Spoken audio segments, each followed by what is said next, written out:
the most effective tools for overcoming any anxiety is the use of something called exposure and response prevention, also known as ERP. This tool is made up of two parts. The first part is exposure. This is the act of facing our fears directly. This is one of the most powerful ways of overcoming anxiety, as you get to see what exactly happens when you face your fear compared to what your anxiety is trying to make you think will happen. The second part is something called response prevention.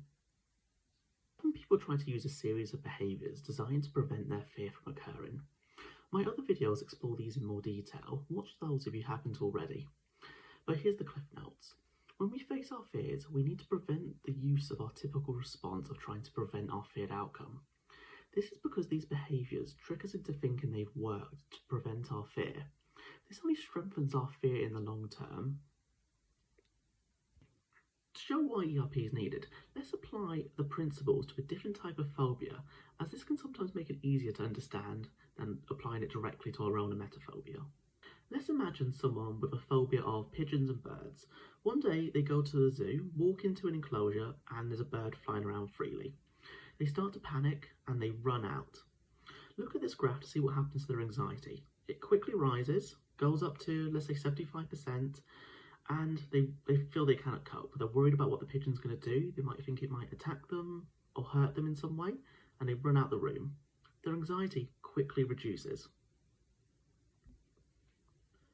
So yes, this reduces their anxiety in the short term and they feel better.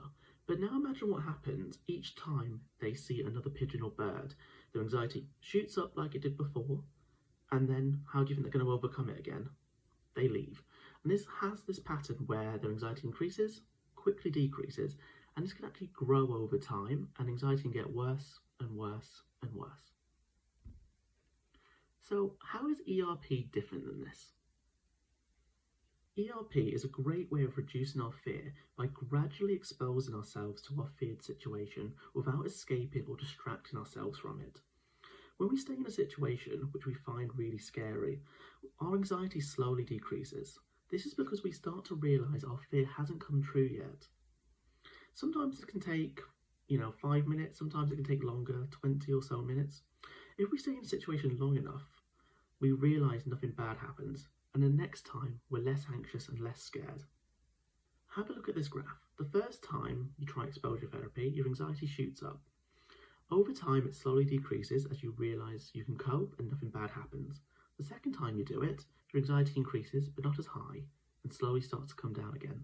The third time, you're nowhere near as anxious, and the fourth time, barely anxious at all. A good metaphor for this is imagine watching a scary film. The first time you watch it is terrifying, but if I asked you to watch it again, the same film, next day, what happens? You're less afraid. And what if I ask you to watch it again and again and again? At some point, it's going to be boring. I'm about to hear from an old patient of mine named Lisa, who has kindly offered to share her experience of using ERP and how she first found it scary, but soon her anxiety reduced and she said it was a really useful tool. Hi, my name is Lisa and I very recently had therapy with David for emetophobia. Now, one of the things that we did in my sessions was exposure therapy. Exposure therapy can seem absolutely terrifying. It was for me. The thought of watching someone be sick, even looking at an image of somebody being sick, was the absolute worst. I would, even thinking about it would make me heave. I'd need a bottle of water to get through it. So at the beginning of the session, I was really reluctant. I was really apprehensive to go into doing this. And I can tell you that within about 20 or 30 seconds of looking at an image of someone being sick and initially having a really negative reaction, very, very quickly, I don't know what happens, but you realise that it's really not that big of a deal. And the next image comes along and you're not as affected, and the next one comes along and it's really not as bad. And by the end of the session, I happily was, my family exposed me to watching videos of people being sick and I was genuinely absolutely fine. I had none of the reactions I'd had before that I've been crippled by for years. So yeah, exposure therapy can seem absolutely terrifying and a horrible thing to have to do, but you know, it was great for me. It was a really successful technique. It worked really, really well.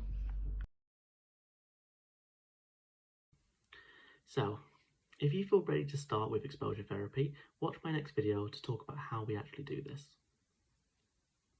For more information on therapy for emetophobia or any other anxiety disorders, please visit my website.